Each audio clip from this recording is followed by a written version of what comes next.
অটোক্যাডে বিভিন্ন টাইপের মেজারমেন্ট কিভাবে ড্র করবেন সেটা আজকে দেখাবো।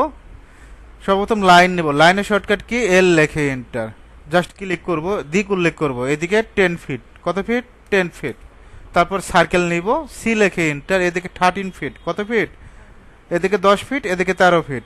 আমরা এই পয়েন্ট থেকে 13 নেব, কত নেব, 13। একইভাবে আমরা এই পয়েন্ট থেকেও 13 নিয়ে নিব। তারপরে একটা লাইন, এল লেখে এন্টার, এই পয়েন্ট থেকে এই পয়েন্টে একটা লাইন নেব। এই দুইটা কি আর প্রয়োজন আছে, প্রয়োজন নাই। সি লেখে এন্টার, এদিক থেকে 15 নেব, 15 নেব। আবার এই দিক থেকে 17 নেব, 17 নেব, ওকে। তারপর লাইন, এল লেখে এন্টার, এই পয়েন্ট থেকে এই পয়েন্টে একটা ক্লিক করবা, তারপর এই পয়েন্টে একটা ক্লিক করবা।